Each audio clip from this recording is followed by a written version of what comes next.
Les registres littéraires sont souvent sous-estimés par les élèves et pourtant c'est vraiment une information essentielle. Grâce à eux, ton analyse peut changer du tout au tout. Alors c'est quoi un registre? Eh bien c'est la tonalité d'un texte. Autrement dit, l'effet, l'émotion que souhaite créer un auteur chez le lecteur. Dans cette vidéo, je te présente 12 registres absolument incontournables pour le bac français, des exemples concrets et une astuce en or massif pour exploiter cette information dans ton commentaire.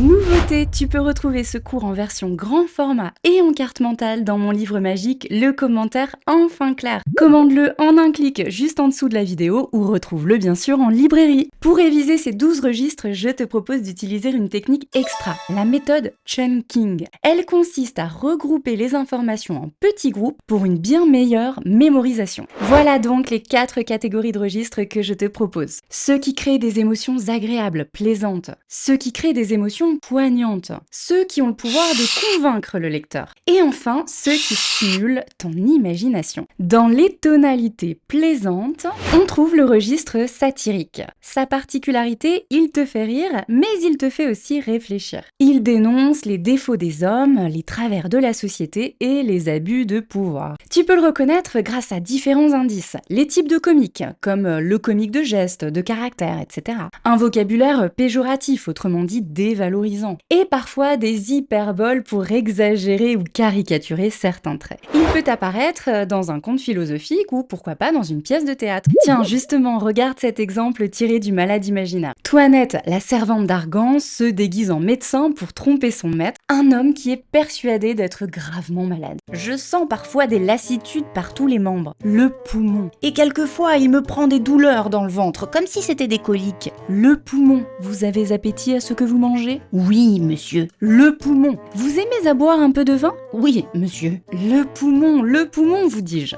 Et oui, derrière l'humour, Molière se moque des faux médecins et de la crédulité d'Argan. Le registre ironique reprend les mêmes thèmes. Il te fait rire lui aussi, mais d'une autre manière. En fait, il crée une complicité avec celui qui écrit ou qui parle parce que tu comprends qu'il dit le contraire de ce qu'il pense. L'ironie, c'est une façon de critiquer sans en avoir l'air. Les antiphrases, ils sont nombreuses. Je rappelle que c'est un procédé qui consiste à dire le contraire de ce que l'on pense. Tu peux aussi repérer des litotes quand l'auteur en dit moins pour suggérer plus. Je prends exemple sur un extrait tiré de Candide ou l'optimisme de Voltaire. Après un terrible tremblement de terre à Lisbonne, les autorités décident de brûler des innocents, persuadés que ce sacrifice va empêcher la terre de trembler à nouveau. Après le tremblement de terre qui avait détruit les 3/4 de Lisbonne, les sages du pays n'avaient pas trouvé un moyen plus efficace pour prévenir une ruine totale que de donner au peuple un bel auto-da-fé. Il était décidé que le spectacle de quelques personnes brûlées à petit feu est un secret infaillible pour empêcher la terre de trembler. Ici, Voltaire pousse l'ironie à son comble afin de dénoncer la superstition et l'aveuglement des hommes. Attention, séquence et émotion. Grâce au registre lyrique, tu es ému, tu éprouves un sentiment de communion. L'amour, l'amitié, le voyage, la nature, voilà les thèmes que tu peux repérer. Tu retrouves souvent la présence de la première personne du singulier, je, ainsi que le champ lexical des émotions et une ponctuation expressive. Point d'exclamation, point d'interrogation. Le terrain privilégié de ce registre, la poésie bien sûr, mais aussi le récit quand un narrateur exprime ses émotions profondes, ou le théâtre à travers par exemple un monologue. Je fais souvent ce rêve étrange et pénétrant d'une femme inconnue, et que j'aime, et qui m'aime, et qui n'est chaque fois ni tout à fait la même, ni tout à fait une autre, et m'aime et me comprend. Avec le registre épique, tu es soufflé, tu admires la bravoure, le courage des personnages qui accomplissent des exploits. Tu repères un vocabulaire mélioratif, autrement dit valorisant, des superlatifs comme le plus courageux, et bien sûr des verbes d'action pour donner du rythme au récit. Les textes inspirés de la mythologie ou des grandes épopées en sont de parfaits exemples. Thésée était face au Minotaure. La bête énorme chargea, mais le héros agile échappa d'un bond à ce premier assaut. Quand elle fit demi-tour, Thésée s'élança pour lui planter la corne en plein front.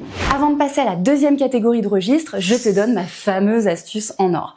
Je vois souvent des élèves qui utilisent un registre en première partie de commentaire. Lorsqu'ils en trouvent un, attention, ce n'est pas obligatoire. Alors moi, je te conseille plutôt de garder cette cette carte joker pour la suite. Place le registre en deuxième ou en troisième partie de commentaire. Puisque tu rentres dans la tête de l'auteur, tu mets en lumière ses objectifs.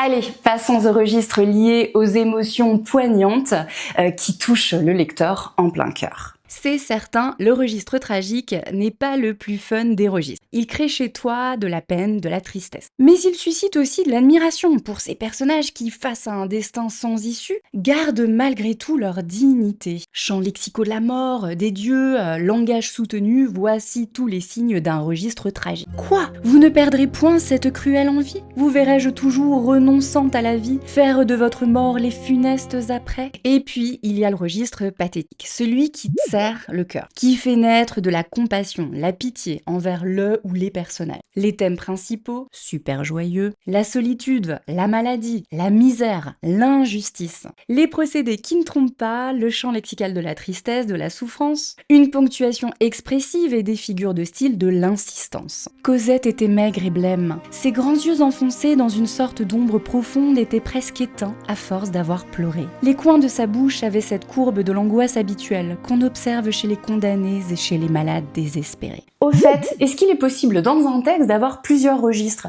C'est une bonne question. Bien sûr, cela peut arriver. Alors, soit tu décides de plutôt mettre en lumière le registre dominant du texte parce qu'il te semble absolument évident, incontournable. Soit tu décides de faire une partie en exprimant l'idée que les registres sont mêlés, se mélangent. Et là, effectivement, cela peut être également assez intéressant. Tu vas mettre du relief dans ton analyse. On continue? Oui, on continue. D'autant que ce registre-là, je parie que tu ne le connais pas encore. Le registre élégiaque est une sous-catégorie du registre lyrique, mais il se distingue par des émotions plus tristes. La nostalgie, le regret, les amours malheureuses, parfois même le deuil. Tu ressens la peine ou la mélancolie d'un personnage ou celle du poète. Je vis, je meurs, je me brûle et me noie. J'ai chaud extrême en endurant froidure. La vie m'est trop molle et trop dure. J'ai grands ennuis entremêlés de joie. Ok, je vais maintenant te persuader de retenir les registres du convaincre. Ils sont absolument essentiels, surtout dans la littérature d'idées. Ok, dans le registre oratoire, tu te laisses emporter par la force des mots. Il s'agit souvent d'un discours ou d'un plaidoyer. Les sujets abordés, les régimes politiques, les lois ou encore l'injustice sociale. Ce registre peut aussi servir à rendre hommage à quelqu'un. Connecteur logique, niveau de langue soutenu, vocabulaire mélioratif ou péjoratif. L'œuvre littéraire de Zola est immense. Messieurs, on en mesurait la grandeur avec surprise. On admirait, on s'étonnait, on louait, on blâmait. Dans ses romans qui sont des études sociales, il combattit le mal du temps, la puissance de l'argent. Le registre polémique aborde les mêmes grands thèmes, mais avec un ton beaucoup plus vif. Ici, l'argumentation devient violente, les mots claquent. Tu te sens concerné, parfois même indigné face à une injustice. En 1898, Émile Zola écrit une lettre ouverte où il exprime son soutien à l'état-major juif Alfred Dreyfus.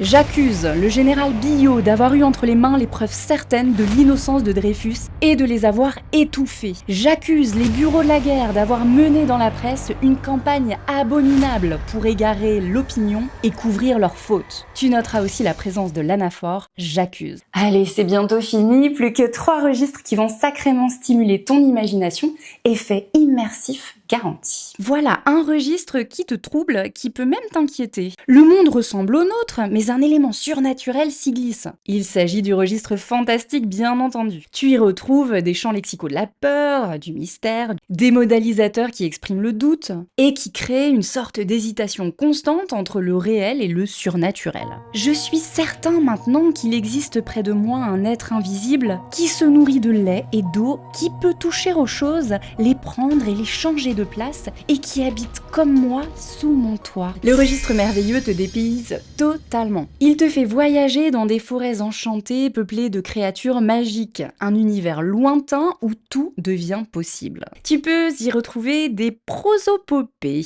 une figure de style qui consiste à faire parler ce qui ne peut pas parler, un animal, un objet, voire une force abstraite comme la nature. Brusquement, un lapin blanc aux yeux roses passa en courant tout près d'Alice. L'animal se dit à à mi-voix. Oh mon Dieu, je vais être en retard. Et enfin, le registre dramatique, le meilleur pour la fin. C'est celui qui te tient en haleine du début jusqu'à la fin justement. Comme cette vidéo, bien sûr. Le suspense est insoutenable. C'est un registre qu'on retrouve souvent au théâtre, mais aussi dans les romans à rebondissements. Tu peux y retrouver des champs lexicaux de l'attente, de la peur et bien sûr des verbes d'action. Chen tenterait-il de lever la moustiquaire? Frapperait-il au travers? L'angoisse lui tordait l'estomac. Il se répétait que cet homme devait mourir, bêtement, car il savait qu'il le tuerait. Retrouve tous ces registres, mes moyens mnémotechniques et toutes mes astuces dans mon manuel magique, le commentaire enfin clair. À bientôt!